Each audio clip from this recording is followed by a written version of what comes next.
everyone, welcome back. It's Friday Favorites and Flops. I hope you guys had a great week.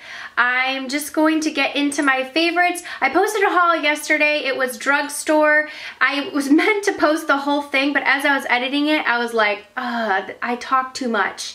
This is too long. And so I split it up into two. I just did the drugstore portion and then the Sephora part is coming later. So anyways, just keep your eye out for that. I think I'll try and post it tomorrow. I hope you guys had a great week, and I'm just gonna start out with what I've been loving this week. Okay, so if y'all watch any of my empties videos, y'all know I'm like a dry shampoo connoisseur. I typically like Dove, and I can't go more than a day without washing my hair. It's just the way my hair is. I get really oily up on top of my head. My roots get really oily, and since I do highlight my hair, they're darker and it's more noticeable, and it's just yuck. So I can only go, like, I can wash my hair and then the next day I always have to use dry shampoo, like, period, or I have to like wash my hair. So I'm always looking for a dry shampoo that really does the trick. I like the Dove one.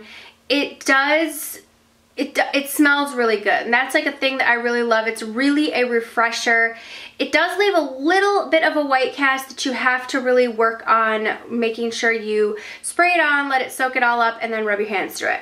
Well, I had heard from Wendy Bentley Blonde about this for a long time. She had talked about this. I think maybe it was a while ago.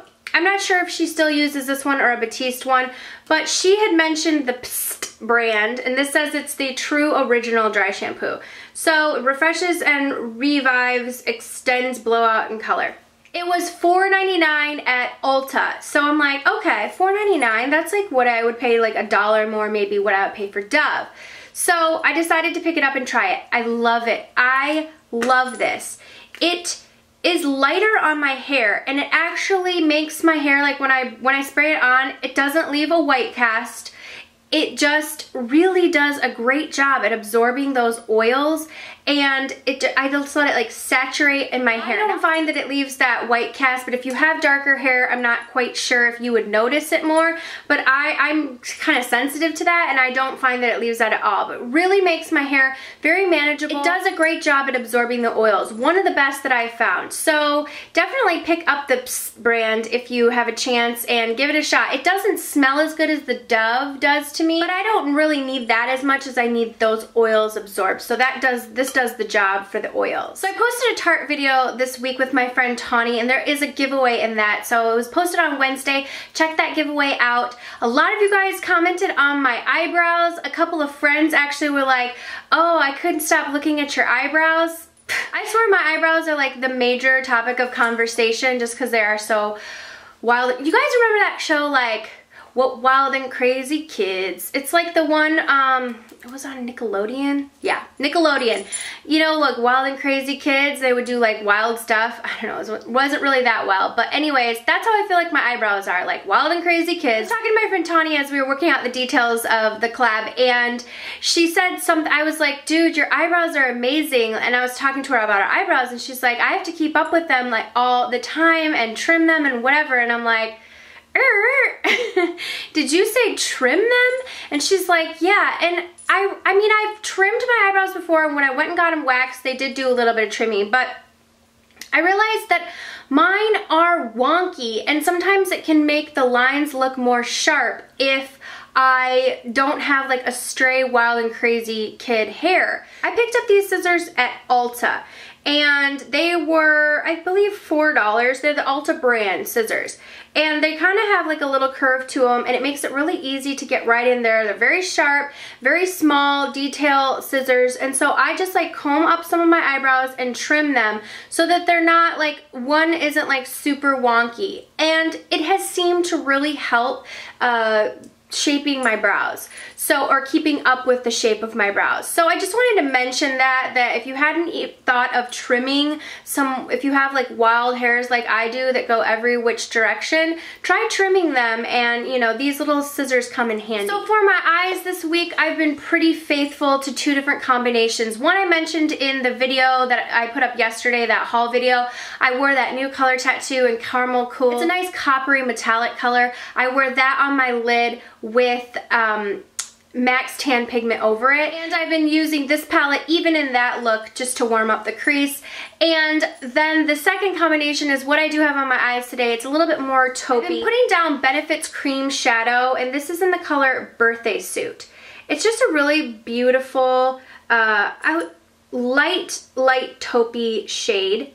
Very nice and light to put all the way over the lid, but it doesn't make the lid too dark. It's a really beautiful shade and easy shade to wear. It's, like I said, it doesn't make your lid too dark. It's not one of those really dark taupes. It has a little bit of a brown hint to it.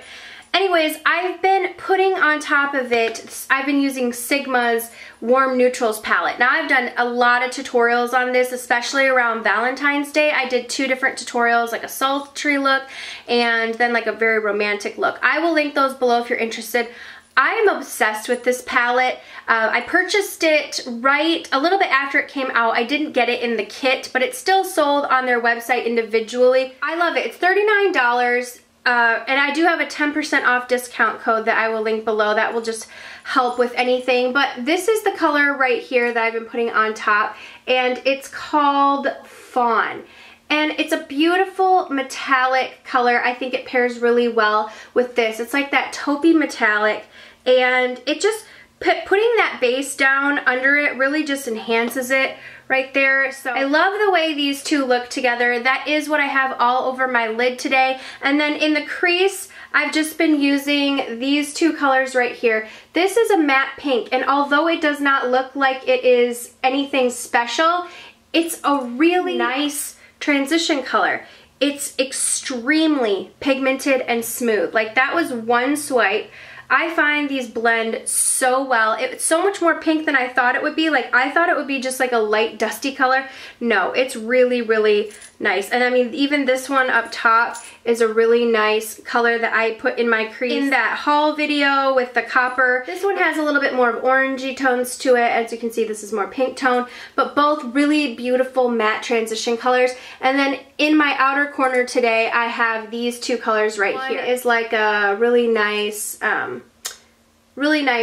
burgundy color, and then the other one is like a golden brown color. So anyways, I mean, these just like swatch amazing. Like, that was just one really quick swatch of it, and it just blends out so beautifully and so I am really impressed with this palette. I was extremely hesitant to purchase any Sigma makeup just because they do brushes, and so whenever companies that are really good in one area switch to another, I'm always a little bit skeptical. But when I purchased this and I tried it out, I loved it. So it's a great palette. I highly recommend it. If you're not into the really warm shades, they do have a cool palette. I think it's called Smokescreen, and I did do a tutorial using that palette and swatch some of the colors, so you can check that out as well if you're interested. But I've been using this for probably the past couple of months on and off, but really a ton this week. Okay, last up before my flop is the lip combination that I have been wearing basically all week, and I can't get enough of it. So I started out wearing this lipstick from MAC, and it is in Flare for Finery. It was in their holiday collection.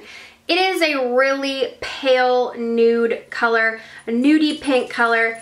Almost unwearable for me on its own. So this color, Flare for Finery, is really pale and hard to wear on its own, so I always think to top something with a gloss. So I've been topping this color with the Marc Jacobs lip gloss in Studded Kiss. Now this is one of their Lust for Lacquer lip vinyls, and this is in the sheer formula. These smell so good, like cake.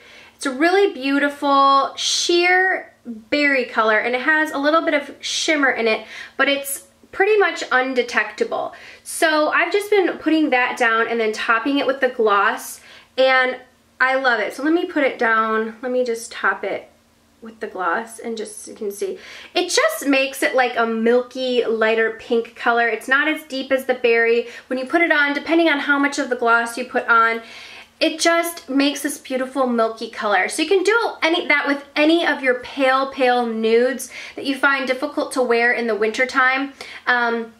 Just topping it with a really nice gloss. Don't want to spend the money because I believe this is around $28, which is very expensive for a lip gloss. I have an alternative. Now this is not the exact same thing, but it's close enough. It's similar. It is one of Revlon's super lustrous glosses, and this is in Sugar Violet. It's, you know, that purplish color. I mean, it's different because this is like a darker, and this has a little bit more purple to it. This has a little bit more berry, but it's a little bit brighter and it has a little bit of micro glitter in it. I find this really comfortable, but it's that thought of topping your pink lips, your really pale nude colors that might be a little bit difficult to wear with a gloss. So that is the one from Revlon, and it just makes a really beautiful topper. The combination that I am wearing today, one of the new Maybelline lipsticks, and I showed this in my haul video yesterday that I posted. This is from their Dare to Go nude collection, and it's called Ravishing Rose. It's a really pale pink color. It's almost like a sherbety, peachy pink color. It's very difficult to wear on its own because it's such a pigmented color, but when you put it all over your lips, it's like bam! You really do have to top it with the gloss. So I have been going between these two. Today I am wearing the Marc Jacobs one on top of Maybelline's Ravishing Rose, and I love the way it looks. So really you have like a drugstore combination if you'd like. The drugstore combination would be the Ravishing Rose or any of your nudes with Maybelline's Sugar Violet. And the second one would be the more high-end, one of MAC's Flare for Finery lipstick, or even Creme de Nude or MAC's Cream Cup, and pairing it with Marc Jacobs Studded Kiss. And I've just really been loving that combo. I've probably worn this combination like 6 out of 7 days this week. Okay, for my flop this week, I almost hate to say this because I love this brand in general, I really do. But for the price of this quad, I just don't think it was worth it, and I expected a little bit more. So this is the Lise Wattier quad right here, and I got this when I went to LA. It is in the color Les Prune, so it's beautiful. I mean, it has a really nice, you know, it has a really nice mirror. These 4 shades right here, so it's like a light neutral color, and then this really nice bronze color, purple, light pale purple, and then the deeper prune color. So those are the shades right there. They swatch really beautifully. They feel extremely creamy, but when I put them on my lid, they all blend together and don't really apply, and they don't apply really well. And one of the shades, actually, this one right here, the light one, actually popped out of the quad. The quad was around $30-something for, you know, for 4 eyeshadows. Like I said, they swatch really nicely, but when I've been putting them on my eye, they just all blend together and they don't stay. It just kind of melds together, and not in a good way. You know what I mean? They don't even seem like they're very bright. It's just a very subtle wash, and then when I look at my eye, it's, even if I try and place it in specific places, it just doesn't work that great. The only thing that did kind of work was this copper shade I put on top of the Caramel Cool color tattoo, and that seemed to help a little bit, but still it just kind of faded away, and I know that I wouldn't reach for it if I feel like the look isn't very unique or special. So I hate to say that, but that was the only flop this week, and I don't hear too much about Lise Wattier, but I just wanted to say that just in case anyone was thinking of picking up one of her quads. I said I would, you know, try it out and let y'all know in that haul, so I figured if it was a little bit of a disappointment to me, that I would share that with you. So that was my flop this week. So that is my Friday favorites and flops. Thank you guys so much for watching. I hope you guys have a wonderful weekend. Leave your favorites as always down below, and if you aren't subscribed to my channel, please subscribe. I would love to have you. And oh yeah, I meant to say, okay, this past week I did a live, or maybe it was last week, I did a live Google Hangout, and it was so fun. It was so fun. It was like a mistake mistake. I didn't mean to do it. I was just like fooling around trying to see what was happening, but then when I went back on, a bunch of you guys were like, oh, you know, we were waiting for you, and I'm like, oh snap, I need to figure out how to do this now because people were waiting. So then I figured it out, and I got to talk with some of y'all, and some of the questions were hilarious. Like my husband was talking off to the right, and so my friend Sarah signed on, and she was like, oh, is your husband, he's actually real, or something like that. She was just giving me a hard time because I don't show my husband, I don't show my kids, and so I don't know if anyone thought I wasn't married or like that I had a fake husband, but yeah, he was off to the side making a slight commentary about this whole